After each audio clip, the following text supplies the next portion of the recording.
Juge, the authentic station with inspiration. Alright. Hello viewers, my name is Omar Makudu. You're welcome to the Stand for Everything TV show. Today with my same guest, Reverend Pastor Peter Emmanuel. Listen. Yeah, Pastor Peter Emmanuel Listen from Nigeria. He's the head pastor of Men of Ishaka Vision Corporation. And today we are going to have a special encounter with him as we did the other time. And today is a wonderful day between us, that is the youth, and our pastor. Pastor, please, you're welcome to the show. Thank you very much. Right. Pastor, I'm very grateful. Father invited you, but you didn't hesitate or reject our invitation. Pastor, the other time that we met, we were discussing about that is your lifestyle and how you started life, and you were trying to tell us something, but we ended up somewhere. I don't know if you would be glad continue from there. You said during that your tertiary period, your co or your seniors were trying to abuse you or trying to influence you into Christ. And I think can we start from there, and from that point you will move to a different person. So viewers, I think this is a wonderful part that I would like to let us hear. And please, big ups to Stratford Lighting, but they are very wonderful people. If you want lighting for your programs, church, work, everything, they are there to support you. And also big ups to YB Photography. He's my cameraman. In fact, he's a very beautiful, wonderful man. Hello, YB. So, Pastor, please can we move on to our person? Nice. Well, like you said, influence is something we can take away from our lives. Either positive influence or negative influence. Influence are always there, either to affect us positively or negatively. It was an influence because it started, I never knew what it was all about until I got to that situation and the senior asked me to go and lie the secret. So it was a negative influence that was supposed to rub off on me negatively, but I chose not to buy into it because I have been taught from home that things like that, these are negative vices, and I understood it. And you can't go into it. It's going to take you a lot of efforts to get out of it. It's better not to start at all. So that was exactly what happened. And knowing fully well as a Christian, coming from a Christian background, I understood that this is not the will of God for us to get into smoking. So I had to just cut it off, and it pays off at long run. Okay, wow. Hey, well, Pastor, this reminds me of something. And the other day that we had this conversation, a young lady sent me a message saying that, "Hi, I'm very Marco Joe.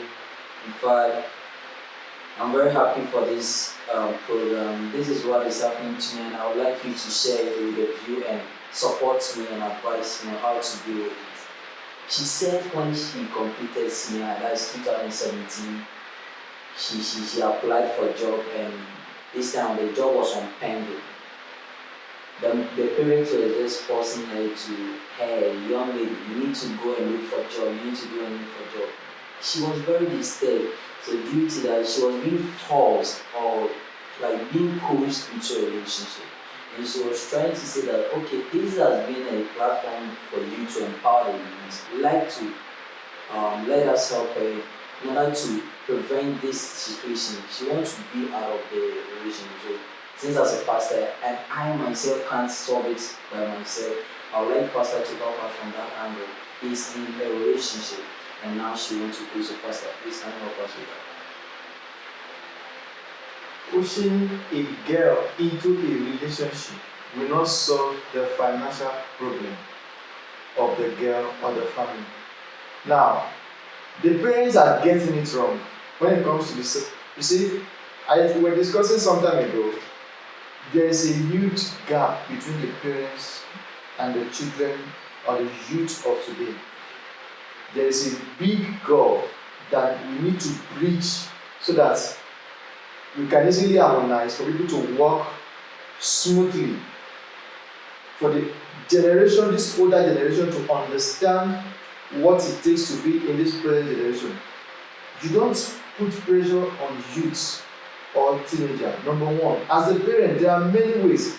If the lady is of age, like she can take up a job, there are ways you can talk her into it. You don't push her.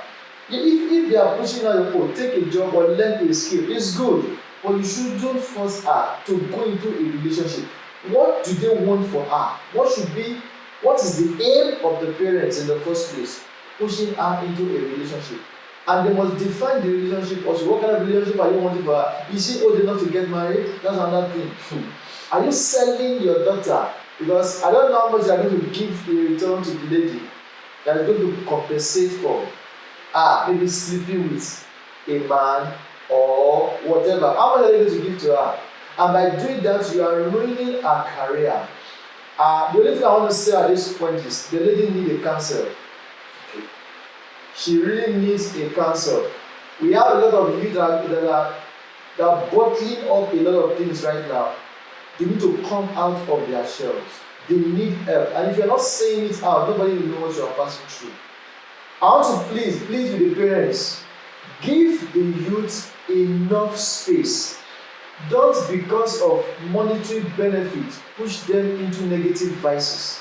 The men you lure them into to sleep with or to go and maybe be a boyfriend or girlfriend to, it will not help their morale. Tomorrow it dampens their psyche. Please, I want to plead with the parents. If the girl is mature enough to pick up a job, why not? She can take it temporarily. But going to a man, as far as I'm concerned, is not an option. Wow. In our society, most parents nowadays, they see that when you are a youth and you are not working, you see that you are a burden to them. So that is when, to me, when she told me, I was like, wow, how would your own mother, your own mom try to push you to that extent? I didn't understand it. Oh, okay. So, my dear friend, I think right now you've gotten an answer. It's all about it. Sorry, you know what I want to tell you? When a parent fails in his or her responsibility, it shifts the blame to the child. The child has got no fault. You have brought the child to this life. You should take care of the child till the child is mature enough to take care of his or herself. So, if such a parent, I would like to say maybe it's an inferiority complex. They are inferior in their own eyes. It is a crime even to them because they are not able to cater for their children. You know, this issue can be taken to the welfare and they can charge the parents. Yeah, it's a legal matter. So, but we're not looking at it towards that direction. We want the parents to be lenient enough, to be understanding enough, to be caring, to be loving enough. The only thing I want to say right now, like I said earlier on, the lady needs a counsel urgently so that she don't mess up her future. Because I've been in the field of the teenage and the adults, intermediate. Sometimes I've been hearing this comment that, okay, right now I don't have money, so I can't get up. The other day, a certain lady made a comment. She was like, I have even one city to buy, excuse me for ladies, to buy what do you call it? Pad. Yes, please, pad. So in this case, this is why maybe to me this was what like pushed the lady into that, because when the mother is going to the market, she will ask her, mommy, please, can you support me with this amount? The mom will tell her, you are grown up. In fact, you've completed senior high. So Pastor, I just wanted to ask, when a child completed senior high, is that moment for a child to take responsibility? It is not. Let's look at this critically this way. In our generation, things are changing, and a lot of people leave the SHS early in life.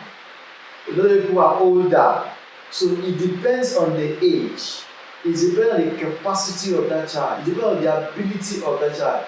For me, I will advise every youth that take up a skill job. At least learn a trade. Learn a trade that can fetch you some things. It's not everything that you go to after SHS. You need a pad. You go and meet daddy. Yeah. You go and meet mommy. You want to buy little things, Sure. But when you have skills, like I said, the problem you can solve, people pay you for the problem you can solve. When you have skills, there are things you can do. After doing those things, you offer them in exchange for money. People pay you. You might not have enough money to handle big projects. Oh, your parents can take care of that. But then we should also be responsible as youth in our generation. Responsible. We should be responsible. Like, it's not everything you go collect money from your parents. Oh, my pastor, it's like some people are there. This is how that was how they were brought up. Because from childhood, mommy will be providing, daddy will be providing. So this has been their main challenge. So in this case, when the person just completed senior, you just try to force the person to business or to go and work. I think No! Get it right. It's not about business right now. Jot, why in JHS and SHS, these years you should have acquired at least a skill. It's not, nobody is pushing you out. You should have acquired at least a skill. Maybe in computer, typesetting. Some have knowledge in making pastries. Some have knowledge in sewing. Some have different knowledge, At least one of those things can fetch you little thing. You must also be industrious. Entrepreneurship, you learn a lot of bringing in these ideas together. It will get to a time you will not even need your parents. They will be asking you. I have my general overseer told us one of his daughters schooled abroad. Each time he wants to send her money at her tender age, she will refuse. What does she do? How does she get money? She learned how to plant hair. okay. As she was planting the hair, this white will just come. You want to plant hair, 40 pounds. Wow. 20 pounds, just like that. She was making a lot of money like that. Why still in school? She was making a lot of money that she eventually does not even need the parents to send her anything. So we should not be redundant also. This is a generation where you should be productive. You must think straight and think fast. What can I do? Think straight and think fast. What can I do in my environment that can generate funds? When I was in secondary school, you know what I do? I don't lack money much. The little pocket money they gave to me, we'll go outside the campus. There's what we call kuli kuli. Yeah. This groundnut. Yeah. I will buy those things, buy garri, come and sell in the hostel. Wow. But the house, my parents were not in the same town. They are living very far away from me. The pocket money given to me, I will go and buy the kuli kuli. I will buy garri, buy sugar. Other students know I'm selling. They will come and buy for me. I get so Yeah. so wow. from there, I get something for myself. I retail. When it's going down, I have to go back to the market, stock again. I restock, I sell. So even though I needed extra money, I thought, hope you will have exhausted your pocket money by now. And it's okay. If you want to sell money, you can sell. Pastor, it means that you have a life history that you've never shared with us. Serious. Like, can you like open up and share with us so that some of us are still in school, some of us we are about to move to school, and some of us we've been desperate because of the situation, so we were not able to attend school. So, Pastor, please tell us something to motivate us. It's not really about something. Serious. One thing I want you to know here is that you should realize that every money that comes into your hand, you are a steward. Okay. You are a storekeeper. It is not everything that you consume. If you have that kind of mentality, that's why Africa is dying today. Our leaders want to eat. They are not thinking about it tomorrow. Any money that comes into your hand, it should be a portion. Oh, you are looking at what can I do? Like I said earlier, that you need to solve a problem for a return to come to you. What can I do in my immediate environment? what problem can I look at it then? I was very young in secondary school. I look at it. The students love Gary a lot. Wow, Gary. The students love kuli kuli a lot. That is the favorite. They love kuli kuli. They love sugar. And I'm in the hostel. I can't do otherwise. So it means that you found a problem and you were able to find a solution to the problem. Exactly. So the little phone available to me, I had to go out, bought those things in bulk, brought it back. No, I have invested. It's investment. I bought those things not with the mentality I'm going to consume them.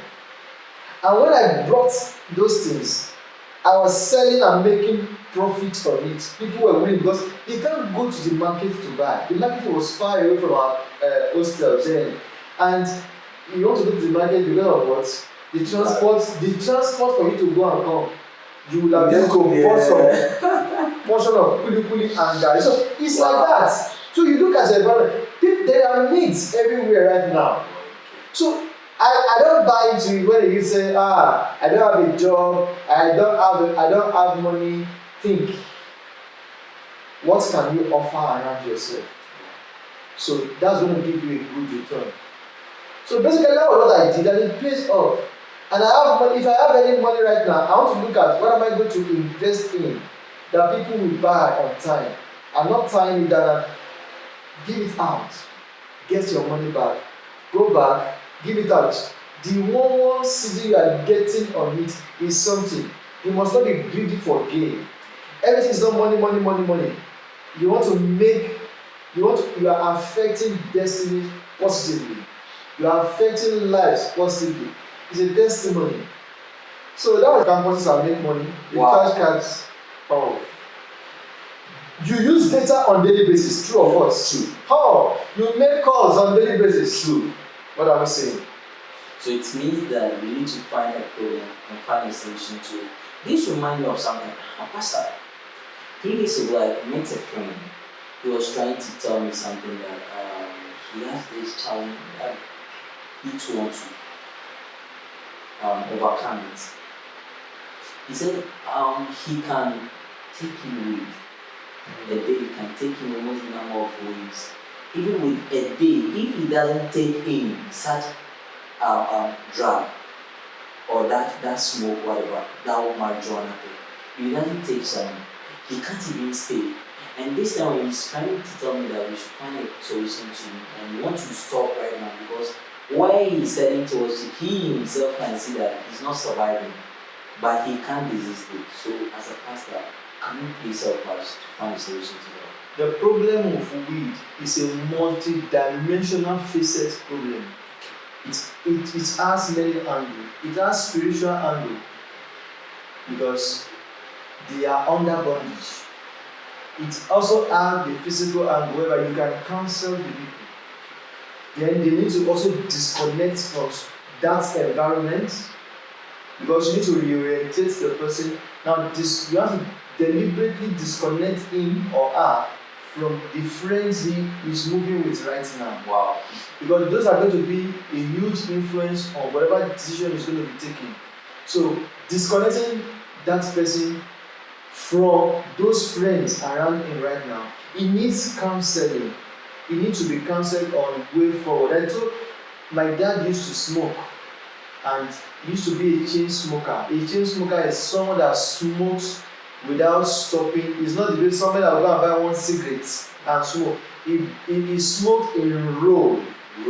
Under his car seat, there are rows of cigarettes. In the sitting room, he has a special seat where he sits. He has a spot where you make the ashes from the smoke.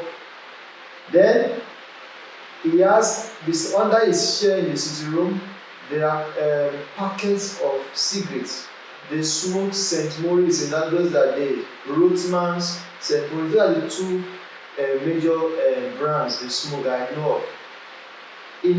Under his bed in his room, the same thing, the same routine.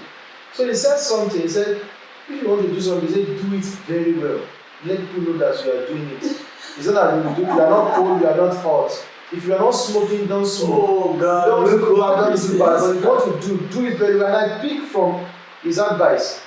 it's really helpful in life that I have made up my mind I'm not going to be bad. I don't want to do evil things.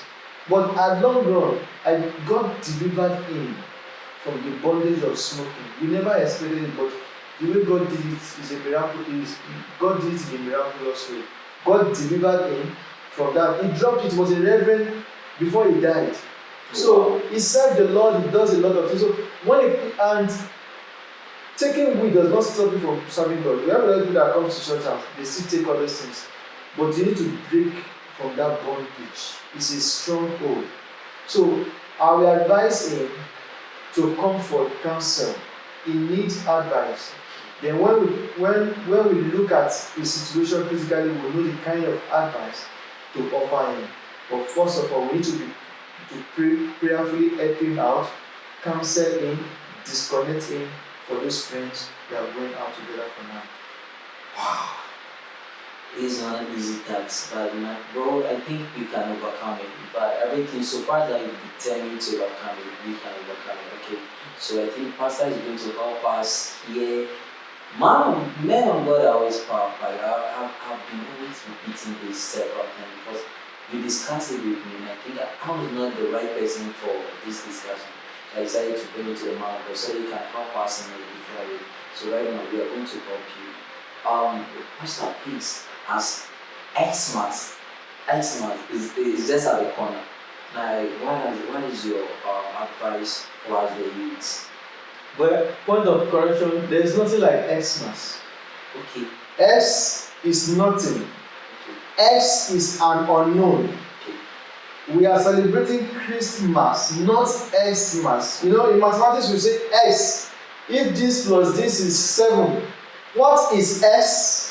Sure. X we are talking about is the unknown factor. Okay. So you should not, the world, the secular world, quote and unquote, when they want to rubbish the name of Christ, they don't want to mention the name, they don't want to give credence to the name of Christ, they now use X.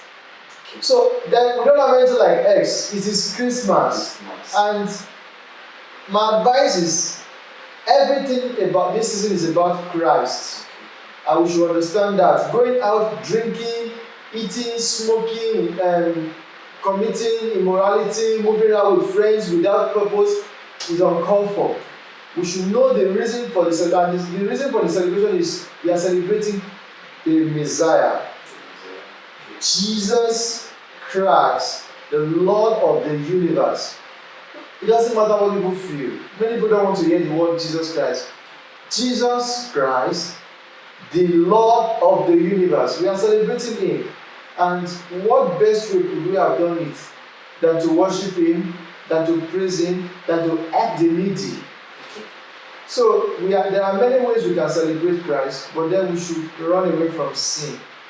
God bless you. So we can enjoy this one. Is not Xmas, please. It's not Xmas, it's Christmas. Yeah. So please, we can enjoy Christmas, but we need to be careful.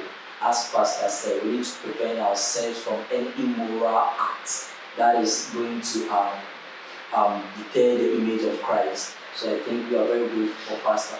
This is There Is Time for Everything TV show, and we are very grateful. I'm your host, Obere Makojo. I'm with the pastor, the head pastor of Issachar Vision. Wow. Incorporated. Wow. That is in Kumasi, Ghana. So we are very grateful. So I'll see you next week at the same channel. If you have any problem, you have any issue, you can send to that is the link below or the number below, and we will know how to deal with it. As a man of God, men of God are good in solving problems, both in physical and spiritual.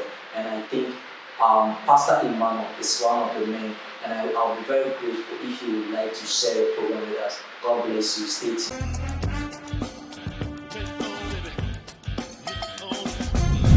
Throwback TV Jewish, the authentic station where inspiration